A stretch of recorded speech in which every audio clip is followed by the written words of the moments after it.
The Nexus cradle hung in space like a frozen dream. It was enormous, a crystalline structure the size of a small moon.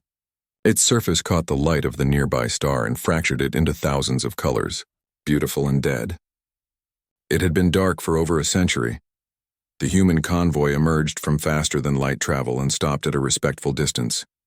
50 ships all watching the ancient station with a mixture of awe and fear.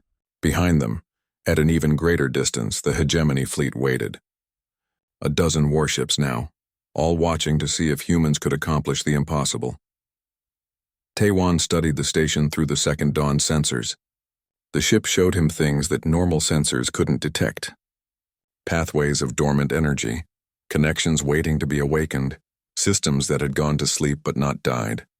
The station was like the ship had been, just waiting for someone who understood. "It's bigger than I imagined," Jiho said quietly.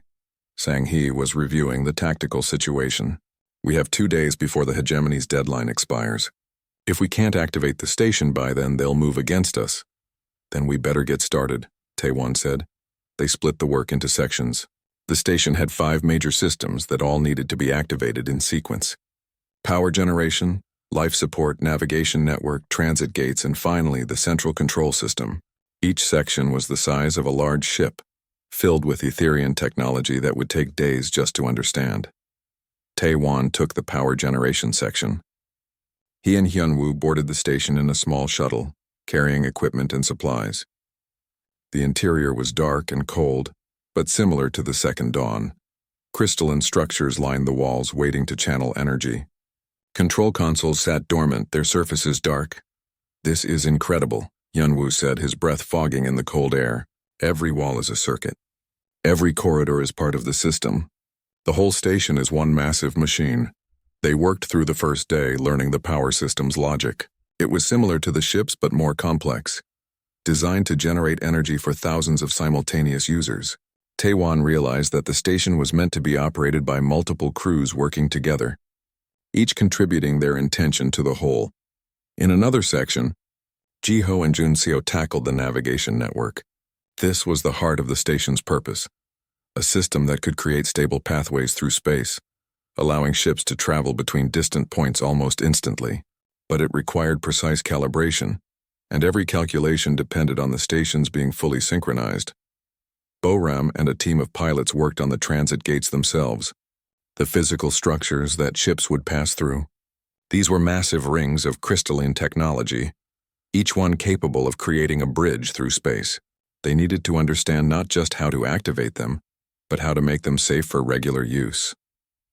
Minji coordinated between all the teams, making sure everyone had supplies and medical support. She also noticed something important. The humans weren't working like a traditional crew, with strict hierarchy and formal commands. They were adapting to the Etherian way, sharing intentions and responding to the station's needs as a collective. "We're thinking like them," she said to Sang-hee during a brief rest period. "The Etherians? We're learning to work the way they did." Sang-hee nodded. "Because we have to. This technology doesn't respond to orders. It responds to cooperation." The first breakthrough came at the end of day 1. Taewon managed to bring the power system online, but only at 10% capacity. It wasn't enough to run the whole station, but it was enough to start bringing other systems to life. Lights flickered on throughout the Nexus cradle for the first time in a century. The hegemony fleet detected the power surge immediately. On his command ship, Korval stood to watch the distant station begin to glow. "Impossible," he murmured. But his sensor officers were confirming it. The humans were actually making progress. Day 2 brought more challenges. The life support system fought them. It was designed for Etherian biology, and adapting it for multiple species was complex. But Junseo discovered something crucial. The system could learn. If they showed it what they needed, it would adapt itself. Jiho made the navigation network functional, but she found a problem. The network needed to connect to other Etherian stations to work properly, stations that had been dark for centuries. The Nexus cradle couldn't function alone. It needed to be part of a web that stretched across the galaxy. "There are 7 other stations," she told the group during a briefing in the Second Dawn. "All of them dark, all of them needing to be activated simultaneously for the network to function." "That's impossible," Hyunwoo said. "We're one team. We can't be in 8 places at once, but Boram was studying the data. What if we don't need to be? What if we can activate them remotely, once we have the Nexus Cradle fully operational? That's never been done, Jiho said. Neither was waking up the second dawn, Boram pointed out. They decided to try. While teams continued working on the primary systems, Taewon focused on the central control system. This was the station's consciousness, the part that coordinated everything else. He spent hours in the control chamber, a spherical room with crystalline walls that showed reflections of space itself. He placed his hands on the central console and opened his mind to the station. It was harder than connecting with the ship. The station was vast, complex, and very old. It had watched the Etherians disappear. It had waited in the dark for so long, hoping someone would come. "I'm here," Taewon whispered. "We're here. We understand what you are. We know what the Etherians wanted you to be," the station responded, slowly at first, then faster. Memories flooded into Taewon's mind. Not his memories, but the station's. He saw the Etherians at their peak, thousands of ships traveling through the network, species from across the galaxy coming together. He saw the station's purpose, not just transportation, but connection. Unity through cooperation. And he saw the message they left behind. The same message encoded in the Second Dawn systems. A message for whoever finally understood. We are the Etherians, and we were outcasts. We were dismissed by the great powers of our time. We built these wonders not through superiority, but through perseverance. This is our inheritance to those who dare to dream. Claim it, make it yours. Become what we could not. Taewon pulled his hands back, tears streaming down his face. The station was fully awake now. Power surged through every system. The life support stabilized. The navigation network synchronized.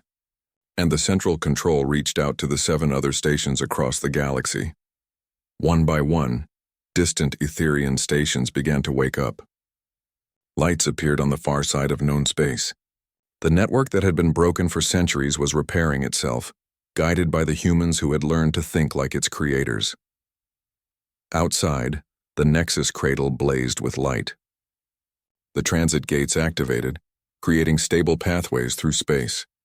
The station was alive, functional, and ready to serve its purpose once again. Every ship in the sector, human and alien alike, watched in stunned silence. The humans had done it. They had achieved what a century of attempts by advanced species could not. Korval received a priority communication from Hegemony High Command. The message was brief. Stand down. Begin negotiations with the humans for partnership status. He looked at his second officer. Send a message to the human ship. Tell them the Hegemony acknowledges their achievement. We wish to discuss terms of cooperation. On the second dawn, Taewon stood at the command console, exhausted but satisfied. The station was running smoothly now, with human crews learning to operate it. Sang-hee had already started receiving diplomatic requests from dozens of species, all wanting to discuss alliances and partnerships. You did it, Jiho said, standing beside her brother. You changed everything. We did it, Taewon corrected. All of us. Every human who believed we could do something impossible. Sang-hee joined them at the view screen. The Hegemony is offering full partnership. Equal status. They're also acknowledging human rights to Etherian technology. This is everything we could have hoped for. What about the other Etherian ships? Boram asked. The ones still floating in scrapyards? They're ours to claim, Sang-hee said with a smile. If we can restore them. Taewon looked at the Second Dawn's controls, feeling the ship's presence in his mind. They had come so far together. From a dead vessel in a scrapyard to the spark that changed galactic civilization. This is just the beginning, he said. 10 years passed.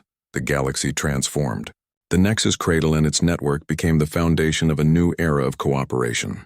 Human mechanics and engineers were sought after everywhere. Their unique perspective valued for solving problems others couldn't approach. Dozens of Etherian ships flew again, crewed by humans and aliens working together. The technology that was once considered cursed became the symbol of what cooperation could achieve. Taewon returned to where it all started. The scrapyard orbiting the dead moon was different now. It had become a training facility, where young humans and aliens learned to work with Etherian technology, where they learned to think differently, to approach the impossible with determination and creativity. He stood in his old workshop, looking at the new students working on various projects. The next week was chaos. The video of the rescue played on every news channel in the galaxy. A human crew operating an Etherian warship saving lives while the hegemony watched. Some called Taiwan a hero. Others called him a dangerous criminal. Everyone had an opinion. The hegemony didn't attack, but they didn't leave either.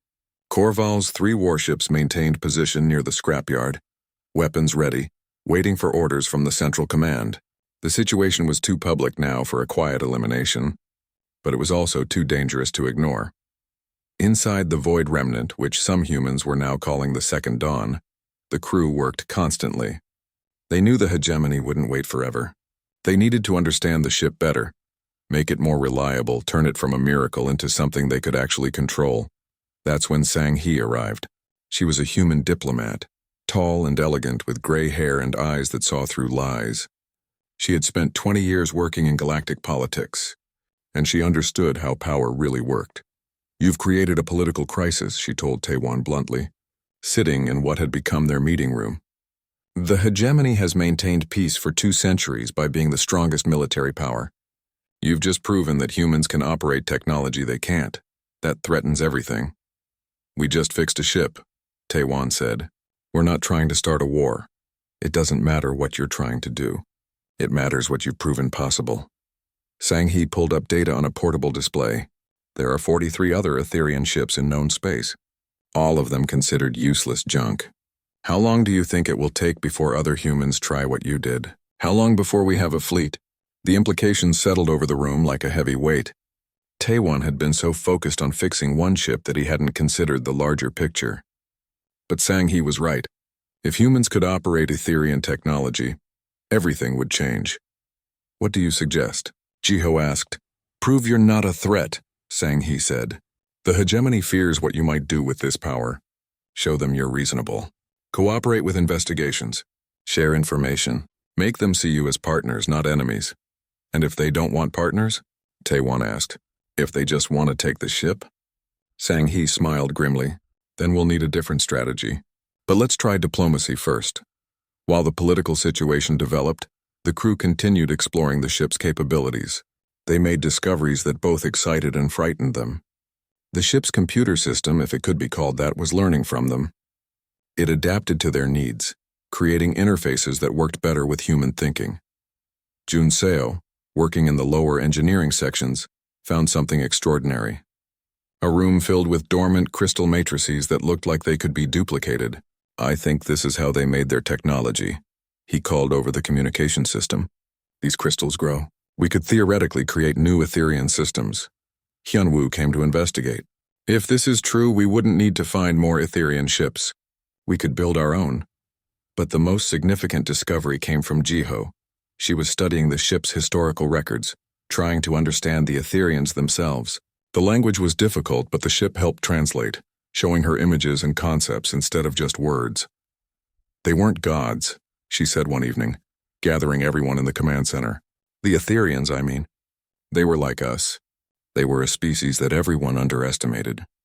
They built this technology because they had to, because they were fighting for survival against species more powerful than them."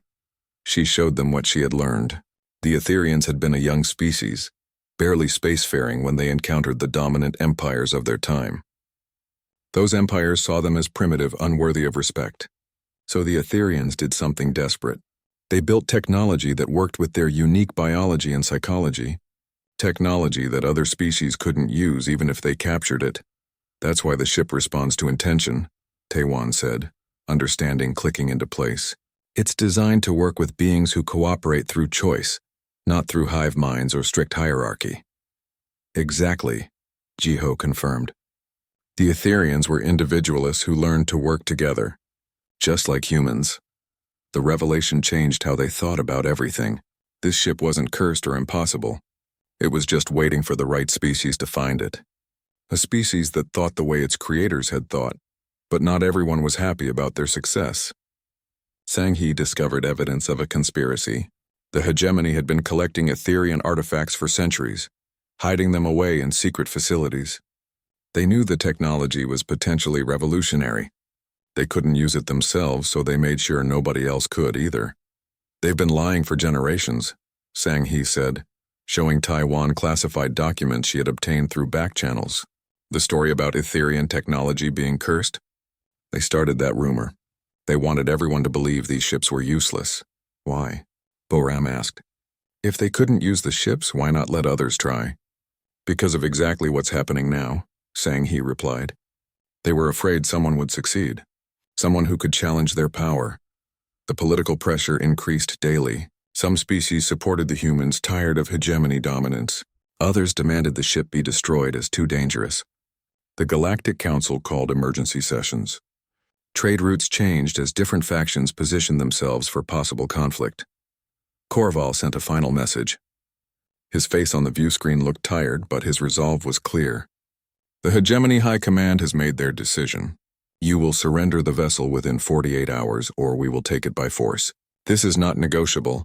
What if we prove we're not a threat? Taiwan asked. What would convince you? Korval was silent for a long moment. There is an Etherian station in the Kellis sector. The Nexus Cradle. If you could activate it, you would provide a benefit to all species. The station's transit network would revolutionize galactic travel. We've tried for a century to restore it. If you succeed, the hegemony will reconsider its position. After the communication ended, Hyunwoo pulled up information about the Nexus Cradle. It's massive, he said, studying the data. 10 times the size of this ship. Hundreds of systems that would all need to be activated simultaneously. Even if we understand how this ship works, that station is a completely different scale. It's a test we can't pass, Boram said bluntly. They're giving us an impossible task so they can claim we're uncooperative when we fail. But Taiwan was thinking about something else. The ship had taught them so much. Every challenge they faced, they learned from. Every system they activated made the next one easier. They weren't the same crew that had first boarded this vessel. They had grown, adapted, learned to think like the Etherians. We'll do it, he said. We'll activate the station. That's insane, Hyunwoo protested. We're one crew on one ship. That station would require dozens of teams working perfectly together. Then we'll find more crews, Taiwan said. He looked at each of them. The Etherians left this technology for a reason. They wanted someone to find it, someone to carry on what they started. That's us, Sang-He smiled. You know, if you actually pull this off, you won't just save this ship. You'll change the entire political structure of the galaxy. One step at a time, Taiwan replied. First we prove we're not a threat. Then we figure out what comes next. Over the next day, something remarkable happened. Humans across the galaxy, inspired by Taiwan's success, began volunteering. Engineers, pilots, technicians, scientists. They came in small ships bringing skills and supplies. Some had worked with alien technology before. Others were just determined to help. By the time they were ready to depart for the Nexus Cradle, the Second Dawn had support vessels surrounding it. 50 human ships all ready to work together on an impossible task. The Hegemony fleet watched in silence as the human convoy formed up. Korval sat in his command chair, studying the sensor readings. His second officer spoke quietly. Commander, should we stop them? No, Korval said. Let them try. When they fail, as they surely will, we'll have justification for taking the ship, and if somehow they succeed... He paused, considering the implications. If they succeed, perhaps we've been wrong about humans all along. The convoy jumped to faster-than-light travel, heading toward the Nexus Cradle. Taiwan stood at the command console of the Second Dawn, feeling the ship's eagerness. It wanted to see the station again. It wanted to go home. Ready? Jiho asked from navigation. Taiwan nodded. Let's show them what humans can do. The journey to their greatest challenge had begun. The celebration lasted only one night. By morning, 3 Hegemony warships had arrived at the scrapyard, their weapons trained on the Void Remnant. A formal communication request came through, and Taiwan had no choice but to accept it. The face that appeared on the main view screen was sharp and angular, with gray skin and eyes that glowed faintly yellow. Commander Korval of the Hegemony fleet. His species had ruled the dominant military alliance for 200 years, and he looked at Taiwan the way someone might look at an interesting insect. Human, Korval said, his voice flat and emotionless. You have activated a vessel of significant historical and military value. The Hegemony claims jurisdiction over all Etherian artifacts. You will surrender the ship immediately. Taewon stood at the command console, very aware of the three warships outside. Each one had enough firepower to turn the Void Remnant into dust. "This ship was abandoned salvage," he said carefully. "I have a legal claim filed with the station administrator." "Dexrel has no authority to grant rights to military technology," Korval replied. "However, the hegemony recognizes that you have accomplished something remarkable. We are willing to be reasonable." "Reasonable how?" "You will demonstrate the ship's capabilities. If it proves spaceworthy, we will compensate you fairly and take possession. If it fails our tests, you will be free to keep your interesting toy." Korval's expression didn't change, but Taewon could hear the contempt in his voice.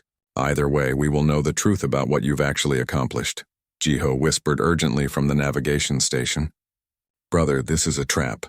They're going to design a test we can't pass, then destroy the ship for being dangerous." Taewon knew she was right, but refusing would mean immediate attack. "What kind of test?" "The Shatter Belt," Korval said. "An asteroid field 3 hours from here. You will navigate through it within our designated time limits, a simple trial for a working warship." The Shatter Belt was notorious. It was where the hegemony tested new pilots, and the failure rate was nearly 40%. For standard ships with standard controls, for a ship that ran on intention and a crew that was still learning how it worked, it would be nearly impossible. "And if we refuse?" Taewon asked. "Then we must assume the ship is a danger to galactic safety." Korval leaned forward slightly. "You have 1 hour to decide." The communication ended. The command center was silent except for the soft hum of the ship's systems. "We can't do this," Hyunwoo said. He was looking at data about the Shatter Belt on his portable console. "The asteroids move in unpredictable patterns. The density is extreme. We would need a pilot who knows this ship perfectly." "Then we find a pilot," Taewon said. "Where? Who could possibly learn to fly this thing in 1 hour?" Taewon thought about it. They needed someone who could think quickly, adapt to strange situations, and trust their instincts over their training. He sent out a message on the public channels, offering more money than he had for a pilot willing to take an impossible job. Boram arrived 30 minutes later. She was a compact woman with short hair and scars on her hands from years of flying dangerous missions. She had been a military pilot before getting discharged for ignoring orders to save a civilian transport. "You're the crazy human who woke up the dead ship," she said, looking around the command center with bright, curious eyes. "That's me," Taewon confirmed. "Can you fly it?" "I can fly anything," Boram said confidently. Then she looked at the pilot station, which was just a smooth platform with crystalline controls that didn't look like controls at all. "What am I looking at?" "The ship reads your intentions," Jiho explained. "You think about where you want to go and it responds." Boram was quiet for a long moment. Then she laughed. "That's either the stupidest thing I've ever heard or the most brilliant. Let's find out which." They had 20 minutes before they needed to depart for the Shatter Belt. 20 minutes for Boram to learn a completely alien system. She sat at the pilot station, placed her hands on the smooth surface, and closed her eyes. "Show me how you move," she whispered. The ship responded. Images flooded into Boram's mind, showing her possibilities. She could feel the ship's mass, its momentum, the way it could slide through space like water. It was nothing like flying a standard vessel.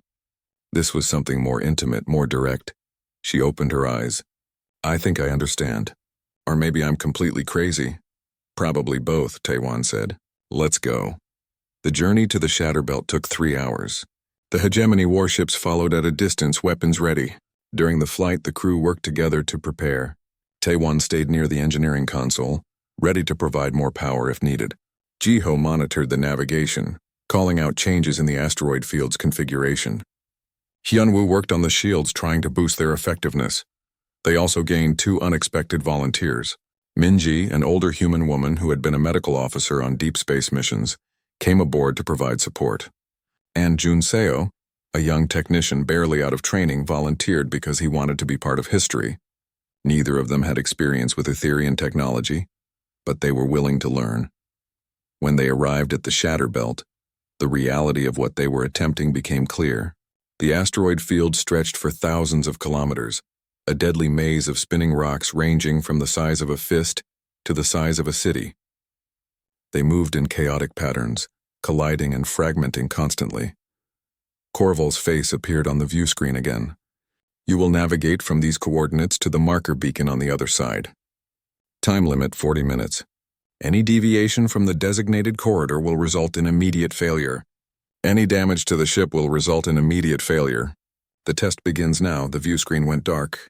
In front of them, a narrow pathway through the asteroids was marked by holographic indicators.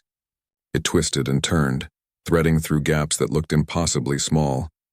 Boram took a deep breath. Hold on to something. She pushed her intention into the ship and it responded instantly. They leaped forward, accelerating faster than any standard vessel could manage. The first cluster of asteroids rushed toward them. Boram didn't try to fly around them. Instead, she thought about the spaces between them, the gaps that existed for just moments as the asteroids tumbled. The ship moved like it was dancing, sliding through impossible gaps with centimeters to spare. Shields at 60%. Hyunwoo called out as smaller debris bounced off their protective field. Jiho watched the navigation plot with wide eyes. We're off course. The asteroids moved. I see them, Boram said through gritted teeth. She wasn't looking at the navigation display. She was feeling the space around them through the ship's senses. When a massive asteroid shifted into their path, she didn't panic. She thought about going through it instead of around it. The ship's hull shimmered. For a moment that defied physics, they phased partially out of normal space. The asteroid passed around them like they weren't there. In the following hegemony warship, alarms went off. Commander, they just violated standard physics, a sensor officer reported. Korval leaned forward in his command chair, his expression finally showing something other than contempt, interest. Continue monitoring. Inside the Void Remnant, the crew was learning what their ship could really do. Taewon fed more power to the systems and the ship responded by moving faster, more fluidly. Jiho stopped trying to plot courses and instead just felt where they needed to be. Hyunwoo discovered that the shields didn't just block impacts. They could redirect energy around the ship entirely. They were halfway through the field when the distress call came through. This is civilian transport Bright Hope. We are under attack. Coordinates follow. Anyone who can help, please respond. Jiho checked the location. It's 20 minutes away. Outside the test corridor. Taewon didn't hesitate. Boram, can you get us there? The hegemony said any deviation means failure, she reminded him. I know what they said. Can you get us there? Boram smiled. It was a fierce, wild expression. Yes. The ship curved away from the test corridor, moving faster than before. Behind them, Korval's voice crackled over the communication channel. You are deviating from the test parameters. Return to course immediately. Taewon ignored him. The ship burst out of the asteroid field and jumped to faster-than-light travel. The Etherian drive system was different from standard engines.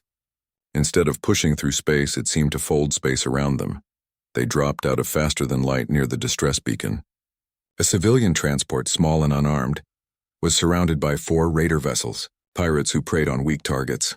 They were firing on the transport's shields, trying to disable it for boarding. Weapons? Taewon asked. I don't know, Hyunwoo admitted. We never figured out how they work. Taewon moved to the weapons console. He placed his hands on it and thought about one thing. Protection. Defending the weak. Stopping the raiders without killing if possible. The ship understood. The weapons that activated weren't lasers or missiles. They were something that manipulated space itself. Reality bent around the raider ships and suddenly they were somewhere else, scattered thousands of kilometers apart, their weapons offline and their engines cold. The news spread through the scrapyard like fire.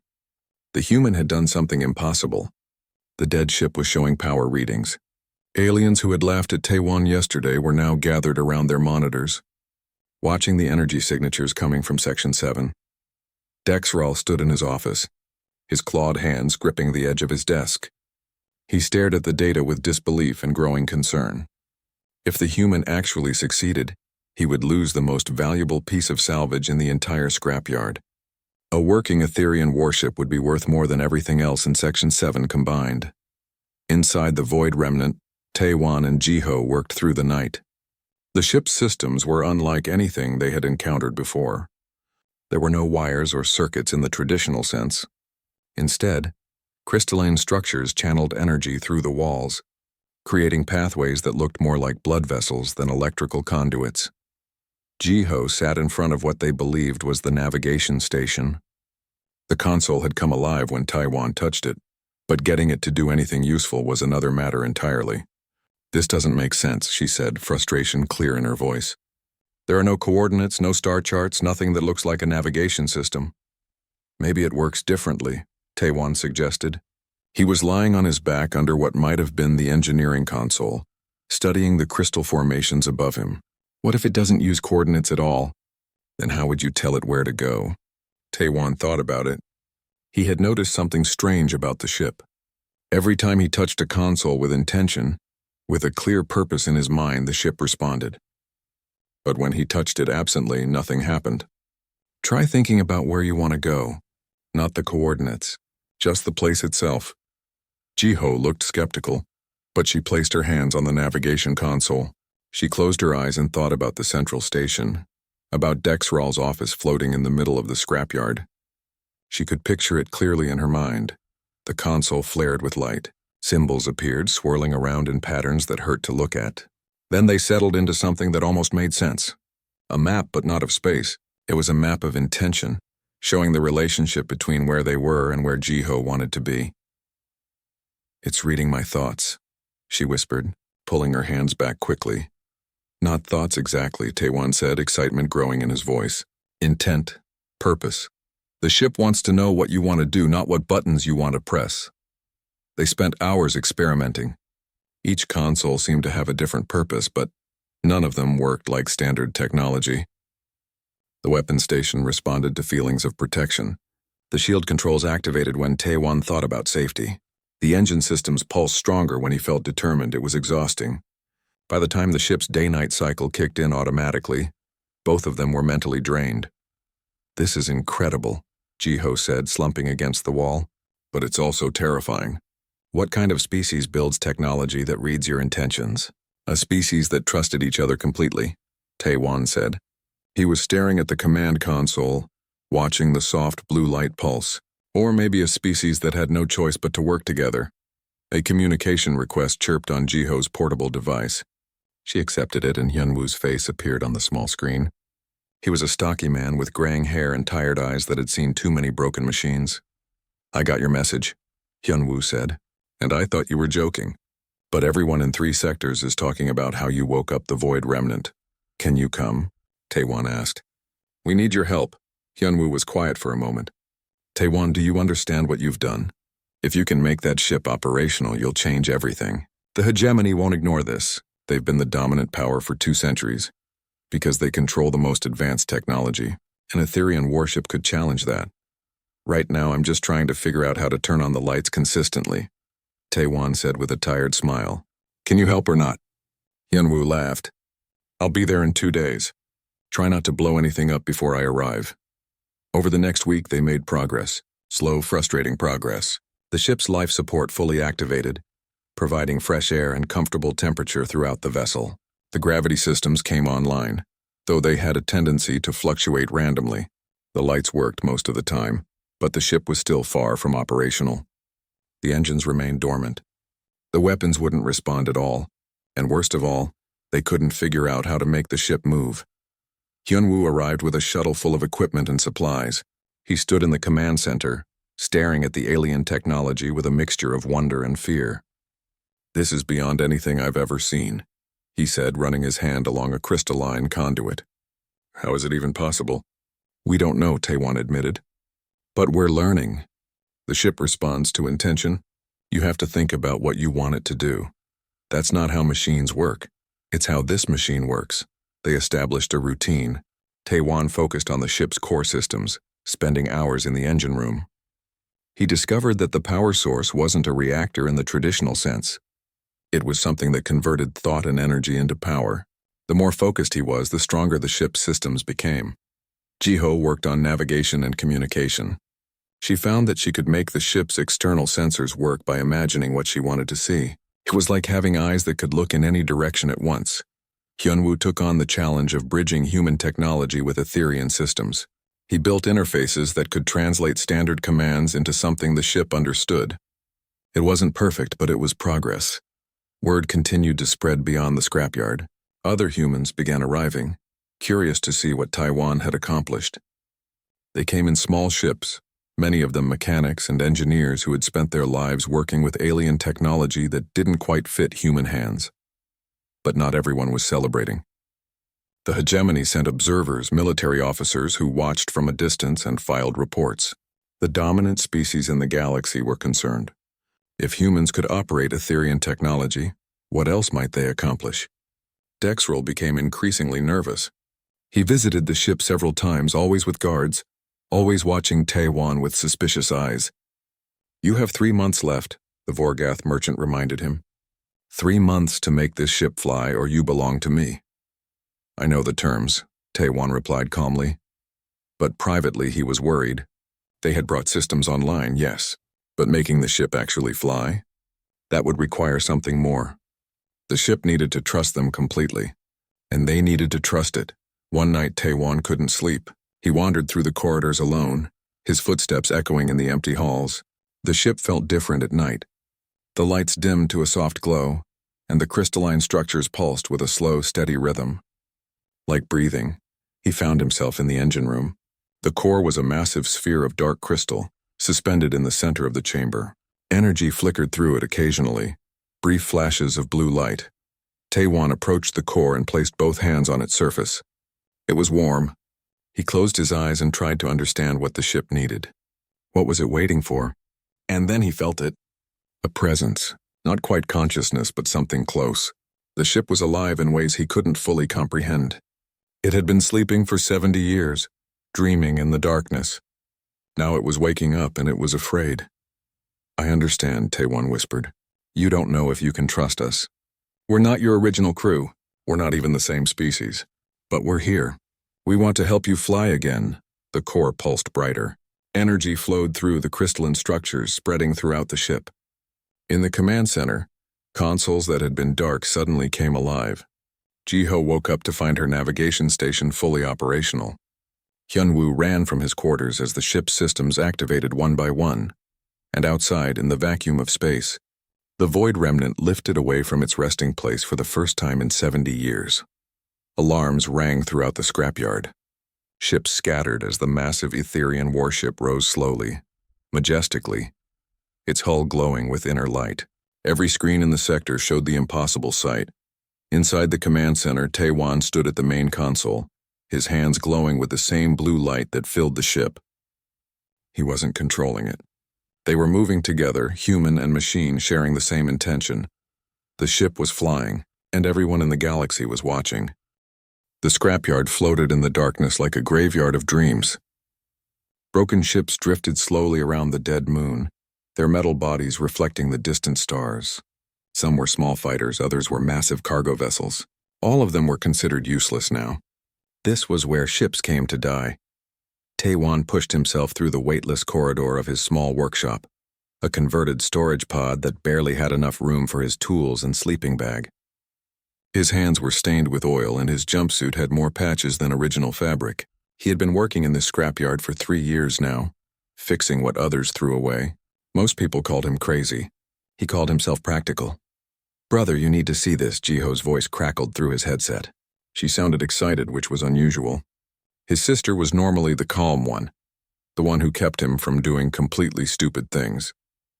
Taiwan grabbed his helmet and sealed it over his head. "What did you find?" "Just come to Section 7. Trust me." He pushed off from the wall and floated through the airlock. Outside, the vacuum of space was silent and cold. His suit's small thrusters fired as he navigated through the maze of dead ships. Section 7 was the oldest part of the scrapyard, where vessels had been drifting for decades. Nobody went there anymore. There was nothing worth salvaging. But when he rounded a massive cargo hauler, he stopped moving. There in the distance was a ship unlike anything he had ever seen. It was enormous, maybe half a kilometer long. Its hull was smooth and dark, covered in patterns that looked almost like writing, or maybe like veins. The ship looked organic and mechanical at the same time, as if someone had grown it instead of building it. Jiho floated near the ship's hull, her suit lights reflecting off the strange surface. "Do you know what this is?" Taiwan drifted closer. "No, but I want to." "It's Etherian," she said quietly. "I looked it up. The ship has been here for 70 years. The Etherians were a species that disappeared centuries ago. Their technology is supposed to be impossible to understand. Every salvage crew that tried to board the ship gave up. Taewon placed his gloved hand against the hull. It was cold, but something about it felt different. Not quite dead. Why did they give up? Because nothing works. The systems don't respond to any known interface. The power core is completely alien. Even the doors won't open. Jiho crossed her arms. The other species say it's cursed. They call it the Void Remnant. Cursed, Taewon repeated. He smiled inside his helmet. Or maybe they just didn't try hard enough. His sister knew that look. No, don't even think about it. But Taewon was already thinking about it. He had spent his whole life working with machines that others gave up on. Alien ships, human ships, it didn't matter. Every machine had a logic, a way it wanted to work. You just had to listen to it. The next morning, Taewon went to see Dexral. The Vorgath merchant ran the scrapyard from a large station at the center of the debris field. He was a reptilian creature, twice as tall as a human, with scales that shimmered green and gold. His office smelled like chemicals and old metal. A human wants to talk business? Dexral's voice was deep and mocking. This should be entertaining. Taewon stood straight. He had learned not to show fear around aliens. I want to claim the Etherian ship in Section 7. The office went silent. Two other aliens who were waiting for meetings turned to stare. Dexral's eyes widened, then he started laughing. It was a harsh barking sound. The Void Remnant? That cursed piece of garbage? Dexral slapped his desk. 47 crews have tried to salvage that ship. 47. Species far more advanced than your primitive humans. They all failed. Then you won't mind if I try, Taewon said calmly. Dexral stopped laughing. His eyes narrowed. What are you proposing? Give me 6 months. If I can make it operational, the ship is mine. If I fail, I work for you. Free labor. 2 years. The merchant's tongue flicked out, tasting the air. He was considering it. You would bet 2 years of your life on that dead ship? Yes. You're insane. Dexral grinned, showing rows of sharp teeth. I accept. 6 months. When you fail, you'll make me a fortune in free repairs. They sealed the agreement with a digital contract. Jiho was waiting outside the office. You actually did it, she said. You made the deal. I did. We're going to lose everything. Maybe, Taewon said. Or maybe we're going to own a warship. Word spread quickly through the scrapyard. By the next day, everyone knew that a human mechanic had claimed the Void Remnant. Most people thought it was funny.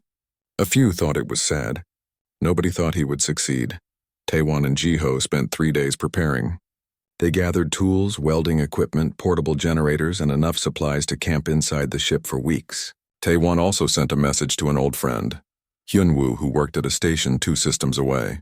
He would need help, and Hyunwoo was the best engineer he knew. On the 4th day, they approached the ship in a small shuttle. Up close, the Void Remnant was even more impressive. The patterns on its hull seemed to shift in the light, creating illusions of movement. It was beautiful and terrifying at the same time. How do we even get inside? Jiho asked. Taewon studied the hull. There were no obvious doors, no hatches, no airlocks, just smooth surface. He remembered what his father had taught him about old machines. Sometimes you had to ask permission. He placed both hands flat against the hull. We're here to help, he said quietly. We're here to wake you up. Nothing happened for a long moment. Then Jiho gasped, Look! The patterns on the hull were glowing.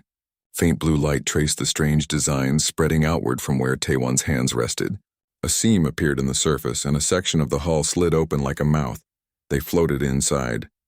The interior was completely dark. Their suit lights cut through the blackness, revealing corridors made of the same organic-looking material. Crystalline structures grew from the walls like frozen plants. Everything was silent and still. The air is breathable, Jiho said, checking her scanner. Old but breathable. Life support is still partially functional. They made their way deeper into the ship, following corridors that curved in strange directions. Gravity was off, so they floated through rooms that might have been crew quarters or control centers. It was impossible to tell. Nothing looked like equipment from any other species. Finally, they found what had to be the command center. It was a large circular room with a raised platform in the middle. The walls were covered in dark panels that might have been screens or controls. In the center of the platform was a console, also dark and dead. Taewon approached it carefully. The console was smooth, with no buttons or switches. Just a flat surface with those same strange patterns. "This is it," he said.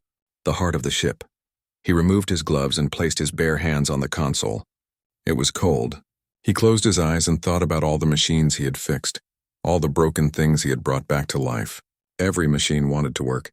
Every machine had a purpose. "Wake up," he whispered. For a moment, nothing happened. Then the patterns under his hands began to glow. Soft blue light spread across the console, then up the walls. The entire room came alive with bioluminescent light, pulsing gently like a heartbeat. Jiho grabbed his shoulder. "Taewon, look." The walls were covered in symbols now, glowing characters in a language neither of them could read. But the ship was responding. After 70 years of silence, the void remnant was waking up. Outside, in the scrapyard, alarms began to sound. Sensors detected power readings from Section 7 for the first time in decades. Ships changed course to investigate. Dexrel stared at his monitors in disbelief. The cursed ship was alive. And a human had done what 47 other crews could not. Taewon smiled. This was only the beginning.